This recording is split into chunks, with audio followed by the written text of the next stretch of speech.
Glenn Hodges was left bitterly disappointed following the U23's late defeat at Premier League Two Division Two leaders Middlesbrough on Friday evening.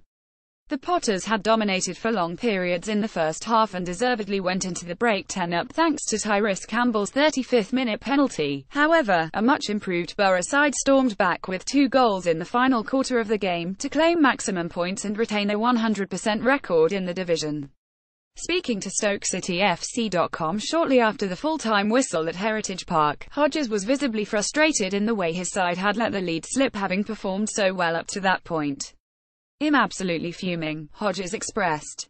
"We did well in the first half against the league leaders and deservedly went in at half-time winning 10, but in the second half we didn't seem to get going. Middlesbrough upped the tempo and we sat back expecting to win 10 against a good side, but you can't do that. We needed that extra goal, which we would have deserved given our first half performance, but weren't able to get it, and it's proved crucial. I don't know if it's a fitness thing, a mental thing, but we can't seem to sustain our performances, and when we come under a bit of pressure we are left wanting at the moment.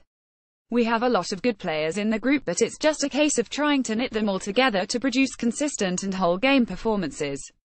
We seem to play in phases, either a good hour or a good half, but never manage to control for 90 minutes. Whenever a side scores we don't seem to be able to react to cope with it. It's something we'll speak about and work on over the next week or two."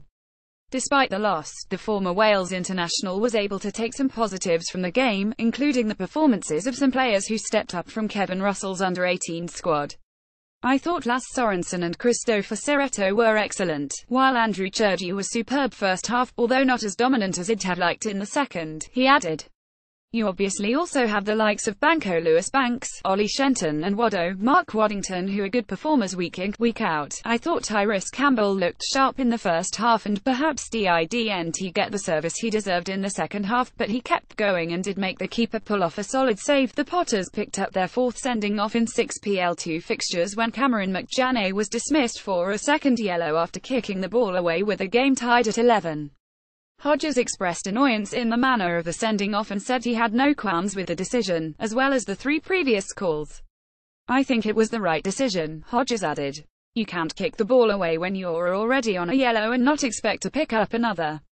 It's cost us in the end. It's hard enough with 11 men against the league leaders, let alone 10. You could go through every one of them this season and by the letter of the law they are correct calls.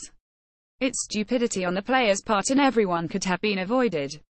They have to learn from that because they are letting everyone down."